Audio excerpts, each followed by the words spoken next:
കോഴിക്കോടിൻ്റെ പ്രിയപ്പെട്ട MP ഈ ചടങ്ങിൽ ഇന്ന് എത്തിച്ചേരേണ്ടതായിരുന്നു. അവിചാരിതമായി പാർലമെന്റ് സമ്മേളനം തീയതി നീട്ടിയ പ്രകാരം അദ്ദേഹത്തിൻ്റെ ആരോഗ്യം യാത്ര ചെയ്ത് വന്ന് തിരിച്ച് വീണ്ടും പാർലമെന്റ് സമ്മേളനത്തിലേക്ക് പോകാൻ പറ്റുന്ന ഒരു സാഹചര്യത്തിലല്ലാത്തത് കൊണ്ടാണ് അദ്ദേഹത്തിന് ഇവിടെ എത്തുവാൻ സാധിക്കാതെ പോയത്. അദ്ദേഹം അത് അറിയിക്കുവാൻ വേണ്ടി പറഞ്ഞിട്ടുണ്ട്. അത് ഞാനിവിടെ നിങ്ങളോടൊക്കെ അറിയിക്കുകയാണ്.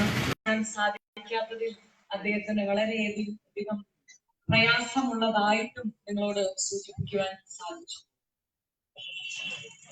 എനിക്ക് വിജയശേഖരൻ പറഞ്ഞ അറിവും അതേപോലെ തന്നെ ഇവിടെ മിക്ക കുടുംബയോഗങ്ങളിലും ആർക്കസ്റ്റിന്റെ കുടുംബയോഗത്തിനകത്ത് വരുന്ന സമയത്ത് ഉമ്മർക്ക ഉൾപ്പെടെ ബാലശേഖരൻ ഉൾപ്പെടെ പറഞ്ഞിരുന്ന അരവിന്ദൻ മാഷിനെയാണ് എനിക്ക് അറിയുക.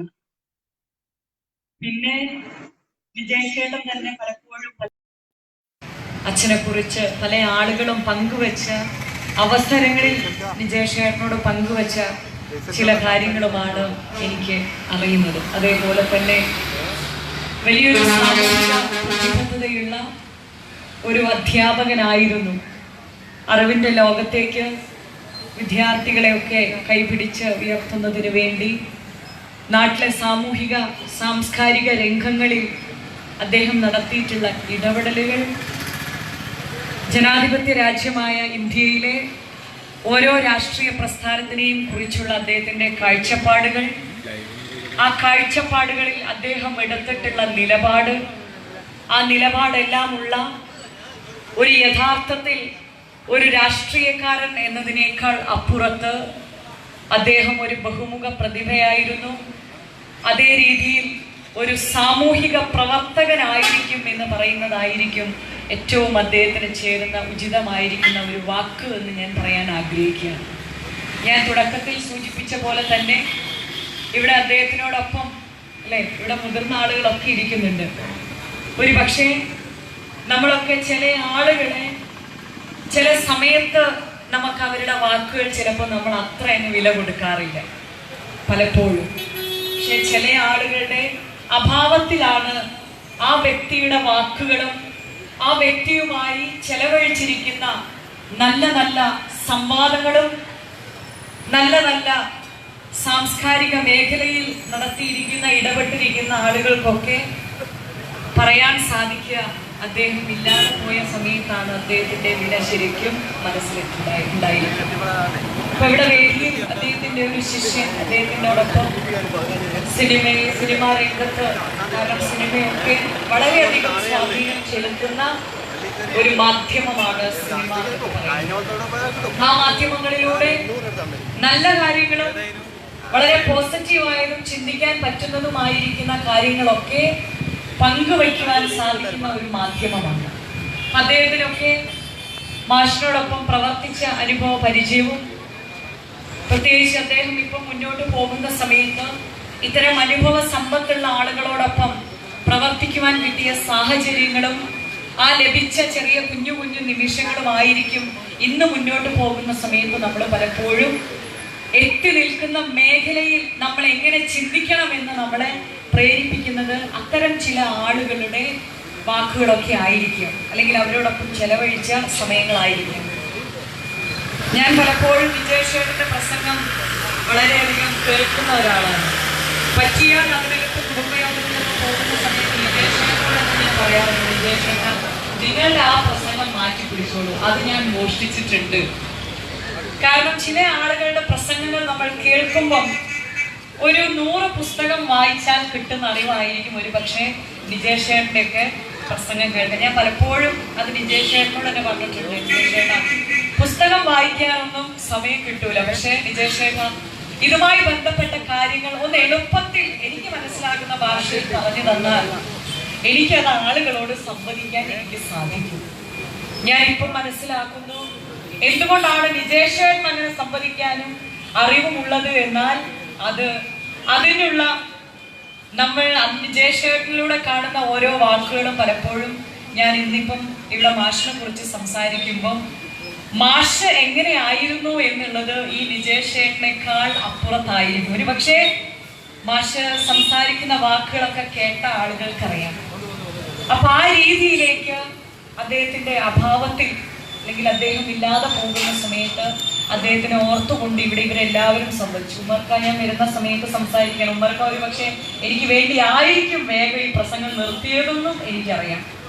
അപ്പൊ അതുകൊണ്ട് തന്നെ ഈ ചടങ്ങിൽ നിങ്ങളോടൊപ്പം ഇവിടെ എത്തിച്ചേരുവാനും മാഷിനെ കുറിച്ച് 2 വാക്ക് പറയുവാനും സാധിച്ചതിൽ മാഷിന്റെ സ്മരണ കൂടി പുതുക്കിക്കൊണ്ട് ഇവിടെ ഈ ചടങ്ങ് സംഘടിപ്പിച്ച് ഇതിന്റെ സംഘാടകരെ ഞാൻ മുക്തകണ്ഠം പ്രശംസിക്കാൻ ആഗ്രഹിക്കുകയാണ്. കാരണം നമുക്കൊക്കെ മാതൃകയായി വളർന്നു വരുന്ന തലമുറയ്ക്ക് പറഞ്ഞു കൊടുക്കാൻ സാധിക്കുന്ന രീതിയിലേക്ക് ഇങ്ങനെയും ഒരാൾ ഉണ്ടായിരുന്നു എന്നുള്ളത് പറഞ്ഞു കൊടുക്കുവാൻ ഇത്തരം അനുസ്മരണ സമ്മേളനങ്ങൾ, ഇത്തരം ആളുകളെ കുറിച്ചുള്ള പഠനം ഉൾപ്പെടെ സെമിനാറുകൾ ഉൾപ്പെടെ സംഘടിപ്പിക്കുവാൻ നിങ്ങൾക്ക് സാധിക്കട്ടെ. അഭിനയവും അതേപോലെ തന്നെ എല്ലാ മേഖലയിലും സാംസ്കാരിക മേഖലയിലും ഒക്കെ അടുത്തിടപഴകുവാൻ സാധിച്ച അദ്ദേഹത്തിനും അദ്ദേഹത്തിന്റെ കുടുംബത്തിനോടൊപ്പം അദ്ദേഹത്തിനെ കുറിച്ചോർത്ത് ഇന്നവര് ഓരോ സമയത്തും അദ്ദേഹത്തിനോടൊപ്പം ചെലവഴിച്ച, അദ്ദേഹം ഉണ്ടായിരുന്ന, അദ്ദേഹം സഞ്ചരിച്ചിരുന്ന വീടുകളിലെ നല്ല നല്ല മുഹൂർത്തങ്ങളിലൂടെ അവരൊന്ന് സഞ്ചരിച്ച് അവർ വേദനിക്കുന്നതോടൊപ്പം അവരുടെ ആ സങ്കടത്തിനോടൊപ്പം ദുഃഖത്തിനോടൊപ്പം നിങ്ങളിൽ ഒരാളായി സാധാരണക്കാരിയായിട്ട് ഞാൻ ചേരുന്നു എന്ന് കൂടി പങ്കുവയ്ക്കാൻ ഈ അവസരത്തിൽ ഉപയോഗിച്ചുകൊണ്ട് ഇവിടെ ഞാൻ എത്തിച്ചേർന്നത് നിങ്ങളുടെ ഓരോരുത്തരുടെയും വലിയ പിന്തുണയാണ്. ഈ കോഴിക്കോട് ജില്ലയിലെ പാർട്ടിയുടെ സാമൂഹിക മേഖലകളിലെ പ്രവർത്തനമാണ് ഇന്നൊരു ജനപ്രതിനിധിയായി ഇന്ത്യയുടെ പാർലമെന്റിനകത്തേക്ക് എത്തിപ്പെട്ടത് എന്ന് ഞാൻ പറയാൻ ആഗ്രഹിക്കുകയാണ്.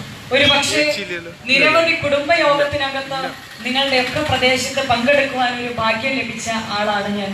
അതുകൊണ്ട് തന്നെ നിങ്ങളൊക്കെ കാണിച്ചു തന്നിരിക്കുന്ന മാർഗനിർദ്ദേശങ്ങൾ, നിങ്ങളൊക്കെ ഓരോ സമയത്തും കാണിച്ചു തന്നിരിക്കുന്ന മുന്നോട്ടുള്ള യാത്രയിൽ നിങ്ങളൊക്കെ പറഞ്ഞിരിക്കുന്ന ഓരോ നിർദ്ദേശങ്ങളുമാണ് ഇന്ന് ആലത്തൂർ പാർലമെന്റിനെ പ്രതിനിധീകരിച്ച് ആവേശത്തോടു കൂടി പാർട്ടിയുടെയും ജനങ്ങളുടെയും മുഖമായിട്ട് സാമൂഹിക പ്രതിബദ്ധതയോടുകൂടി നിൽക്കുവാൻ സാധിക്കുന്നത് എന്ന് ഞാൻ പറയാൻ ആഗ്രഹിക്കുന്നു. ഇന്ത്യയുടെ പാർലമെന്റ് നിങ്ങൾക്കറിയാം, ഉമ്മർഖാൻ ഞാൻ കടന്നു വരുന്ന സമയത്ത് സൂചിപ്പിച്ച പോലെ തന്നെ മതേതരത്വം എന്ന് പറയുന്ന ഇന്ത്യയുടെ മുഖമുദ്ര, ആ മതേതരത്വം മുറുകെ പിടിച്ച് മുന്നോട്ട് പോകാൻ ഈ രാജ്യത്തെ ഓരോ ജനങ്ങളും ആഗ്രഹിക്കുന്ന സമയത്ത് ആ മതേതരത്വത്തിനെ തകർക്കുന്നതിന് വേണ്ടി ഗൂഢാലോചന നടത്തിക്കൊണ്ടാണ് ഇന്ന് ഈ രാജ്യത്തിന്റെ കാവൽക്കാരായിട്ട് പോകുന്ന ആളുകൾ പോകുന്നത് എന്ന് പറയാതിരിക്കാൻ സാധിക്കുകയില്ല. കഴിഞ്ഞ ദിവസങ്ങളിൽ വന്നിരിക്കുന്ന ബില്ലുകളെ കുറിച്ചെല്ലാം ഉമ്മർക്ക ഇവിടെ സൂചിപ്പിച്ചു. ഓരോ ദിവസങ്ങളും എടുക്കാൻ പോകുന്ന ബില്ലിനെ കുറിച്ച് അല്ലെങ്കിൽ വരാൻ പോകുന്ന സാഹചര്യങ്ങളെ കുറിച്ച് മറച്ചുവെച്ച് ആർക്കൊക്കെയോ വേണ്ടി ഏതൊക്കെയോ അജണ്ട നടപ്പിലാക്കുന്ന രീതിയിൽ ഈ രാജ്യം പോകുന്ന സമയത്ത് നിങ്ങളൊക്കെ ആശങ്കയിലാണ്. ഈ രാജ്യത്ത് ഹിന്ദുവിനും മുസൽമാനും ജൈനനും ക്രിസ്ത്യനും പാഴ്സിക്കും എല്ലാം ഒരേ രീതിയിൽ അവനവന്റെ ഇഷ്ടങ്ങൾ അനുസരിച്ച് അവനവന്റെ സ്വാതന്ത്ര്യങ്ങളെ മുറുകെ പിടിച്ചുകൊണ്ട് അവനവന്റെ ആചാരങ്ങളെ മുറുകെ പിടിച്ചുകൊണ്ട് അവനവൻ ധരിക്കുന്ന വസ്ത്രം, ഏത് ഭക്ഷണം കഴിക്കണമെന്ന് തീരുമാനിക്കുന്ന ആ സ്വാതന്ത്ര്യത്തിലേക്കൊക്കെ കത്തിവെച്ചുകൊണ്ട് പോകുന്ന രീതിയിലേക്ക് ഈ രാജ്യം പോകുമ്പോൾ നിങ്ങൾ ഓരോരുത്തരും ഭയക്കുന്ന പോലെ നമ്മളും ഭയക്കുന്നുണ്ട്.